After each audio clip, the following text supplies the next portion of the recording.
일상에 바쁜 여러분들을 대신해서 지식과 인사이트를 정리해드리는 매일 독서 매일 인사이트입니다. 오늘은 트렌드 코리아 2024 이 책에 대해서 한번 살펴보도록 하겠습니다. 이 책을 읽으면서 느끼는 건 아주 가끔가다를 제외하고는 큰 인사이트를 얻거나 이런 경우는 드문 것 같아요. 그렇다고 안 읽고 지나가기에는 너무 찝찝한 느낌. 그래서 키워드 위주로 간단하게만 살펴보도록 하겠습니다.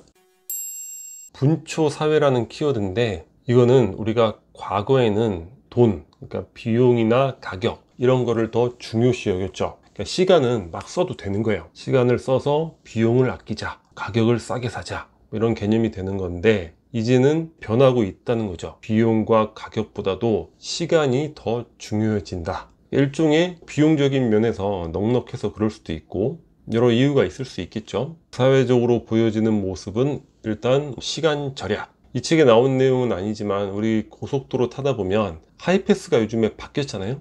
천천히 가면서 하이패스를 찍힐 필요도 없고 그냥 그 자체 도로가 되어 있죠. 그냥 슝슝 지나가면 하이패스가 되는 거예요. 그처럼 시간을 절약해주는, 우리 택시 이용할 때 카카오 택시 언제 오는지를 다 확인할 수 있잖아요. 그러니까 기다리면서 또 시간을 효율적으로 이용할 수가 있죠. 예약제로 이용하는 많은 서비스, 병의원이라든가 가서 대기하면서 기다리는 시간 많잖아요. 그런 것들도 기술을 이용해서 시간을 효율적으로 절약해 준다거나 이런 모습들을 볼 수 있을 것 같습니다. 그리고 요약 서비스, 드라마도 봐야 되고 책도 읽어야 되고 할 게 너무 많죠. 사람들 대화에 끼려면. 그런데 그걸 언제 다 봅니까? 그래서 그거를 짧게 요약 서비스하는 그런 유튜브가 인기라는 거야.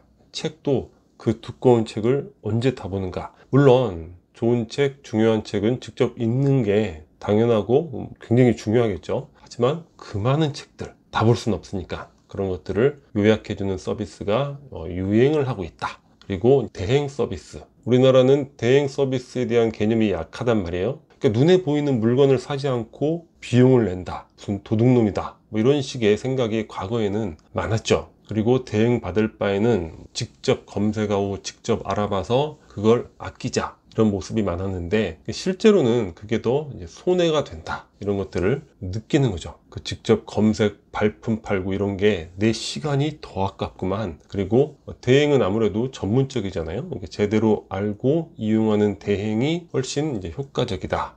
이런 모습들이 분초 사회 키워드의 모습으로 소개가 되고 있습니다. 호모 프롬프트, 인공지능에 대한 키워드가 되겠죠. 프롬프트는 명령어를 기다리는 커서가 깜빡깜빡이는 그 공간을 프롬프트라고 하죠. 우리 생성형 AI, 챗 GPT가 나오면서 재미로라도 질문 해보잖아요. 근데 어떤 질문을 하는가에 따라서 답변이 상당히 달라지죠. 그래서 인공지능은 우리 앞에 평등하게 와 있지만 그거를 이용하는 역량은 사람마다 다르다는 거야. 그리고 아직은 초창기라서 이 프롬프트를 잘 구성할 수 있는 능력, 이런 게 가치 있는 능력으로 여겨지는 거죠. 그래서 프롬프트 엔지니어라는 그런 직업도 있다고 그래요. 그리고 인공지능은 자체가 새로운 걸 만드는 게 아니라 기존에 학습한 데이터에서 정보를 뽑아내는 거잖아요. 그런데 아직은 많은 오류가 있는데 그걸 우리가 보고서 판단하지 못한다, 아주 우스꽝스러운 상황이 발생할 수도 있게 되는 거죠. 그래서 인공지능이 모든 걸 대신할 것 같지만 오히려 인공지능 시대에 더욱더 일반적인,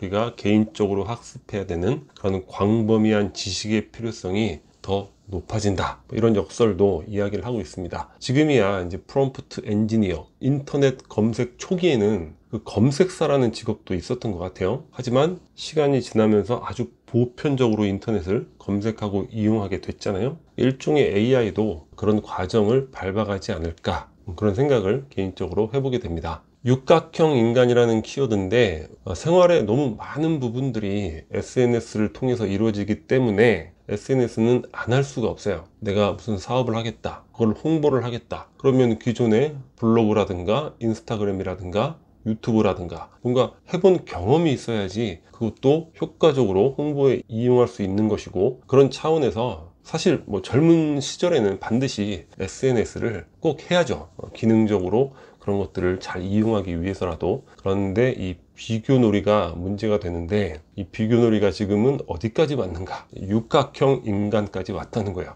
육각형 인간은 그 육각형을 가득 채우는 인간, 그러니까 완벽한 인간이에요. 뭐 외모만 좋고 집안만 좋고 이런 게 아니라 뭐 외모, 집안, 뭐 학력, 키, 언변, 뭐 기타 등등 육각형의 세부적인 항목에 대해서는 소개하지 않고 있는데, 여튼 그런 것들이 꽉 채워져 있는 이런 인간이 존재한다, 이런 게 아니라 일종의 SNS의 비교놀이가 되는 거죠.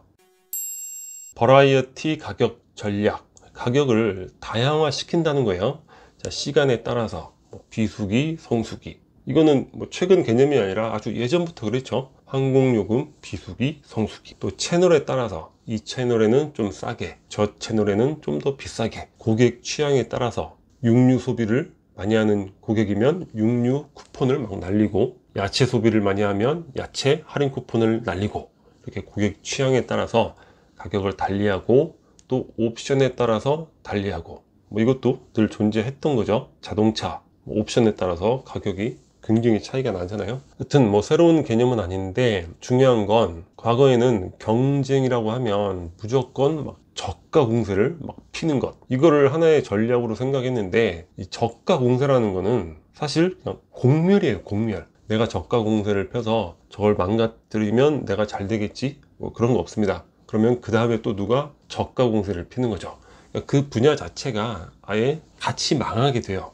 이게 아주 이 잘못된 일종의 그 비즈니스 습관이라고 할 수 있죠. 그래서 무조건 저가 하면서 공멸하지 말고 가격 다양화로 서로 승부를 봐라, 뭐 이런 개념으로 저는 읽었습니다. 도파민과 파밍의 합성어입니다. 도파민은 흥분, 쾌락의 호르몬이잖아요. 파밍은 게임 아이템을 모으는 거예요. 그러니까 흥분되고 재미있고 쾌락이 있는 거를 모으는 것이다, 이런 신조어가 되는 거고, 일종의 재미 마케팅이라고 봐야 될 것 같아요. 개인적 입장에서 그냥 재미를 위해서 이런 행위를 하는 것도 물론 뭐 의미가 있겠지만, 근데 그거를 마케팅에 이용한다는 거죠. 재미를 추구하는 기괴한, 엉뚱한, 그런 무모한 콘텐츠, 그런 것들을 만들고 경험을 하고 도전하는 것을 이슈화 만들고, 그러면서 기업체에서는 그걸 통해서 마케팅에 활용하고, 예전부터 있던 개념이긴 해요. 90년생이 온다, 병맛 코드, 일종의 재미 마케팅이잖아요. 그런 개념의 차원에서 보시면 될 것 같습니다. 요즘 남편 없던 아빠, 가사일 참여라든가 육아일 참여, 너무나 당연한 것이고 너무 필요한 것이고, 그렇게 또 당연하게 변해가고 있고 변하고 있죠. 앞으로도 더 변할 것이고, 그래서 굳이 키워드까지 만들어서 아유 이런 트렌드가 있어? 이렇게 느낄 만한 내용은 아닌 것 같습니다. 스핀오프 프로젝트. 자, 스핀오프는 뭐냐면 막 돌다가 뭐가 파생돼서 쭉쭉 나오는 거예요. 우리 예전에 전략 파트에서 계획적 전략, 창발적 전략, 그런 거 참고해 봤잖아요. 그러니까 처음에는 어떤 계획을 갖고 일을 시작하게 되는 거죠. 근데 세상 모든 일이 계획대로 되진 않아요. 계획대로 밀고 나가는 과정에서 새로운 전략들이 만들어지는 거야. 그게 바로 이제 창발적 전략이 됩니다. 그러니까 일본의 오토바이 브랜드가 미국 시장에 진출을 했는데, 뭐 할리 데이비슨과 경쟁하려고 큰 오토바이 갖고 진출을 했죠. 근데 영업사원들이 그 스쿠터 타고 열심히 영업을 다니는 거야. 근데 큰 오토바이는 절대 안 팔려요. 그런데 미국 주부들이 보니까 아니 저 스쿠터가 뭐지? 너무 좋은데? 그러면서 스쿠터가 뭐 대박이 난다거나, 그러니까 계획하지 않았던 것들이 스피노프 돼서 뭐 대박이 나오는,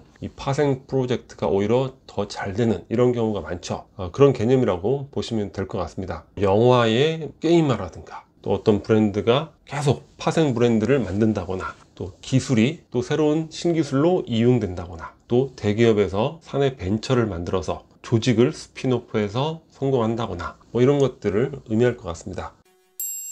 디토 소비, 그러니까 누군가가 소비를 하면 그 사람, 그 채널에 따라서 나도 따라서 소비한다는 거야. 디토, 나도, 뭐 이런 의미라는 거예요. 이것도 일종의 시간 절약 개념이 되겠죠. 과거에는 브랜드가 많지가 않았죠. 그렇기 때문에 내가 충분히 알아보고 그 브랜드 충성도를 가지고 이용할 수 있었지만, 요즘엔 그게 너무 다양한 거야. 그러니까 언제 그거 다 알아보고 결정하는가? 시간이 아까운 거죠. 그래서 좋아하는 사람이나 좋아하는 채널이 소비하거나 추천하는 제품을 따라서 하게 되는 것이고, 또 하나는 요즘 시대에 결정 장애를 겪는 분들이 상당히 많죠. 어떻게 결정하기가 어려운 거야. 짜장면을 먹어야 될지 짬뽕을 먹어야 될지 그런 것도 어려울 정도로. 그래서 이렇게 디토 소비를 하면 아주 편해지잖아요. 리퀴드 폴리탄, 액체 같은 도시, 일종의 도시의 문화화, 이런 관점으로 보시면 될 것 같아요. 과거에는 도시가 이제 기능 위주로 우리가 인식하고 그 공간을 즐겼다면, 지금은 이제 문화 관점으로 익선동이라든가 성수동, 시그니처 스토어 굉장히 유명하잖아요.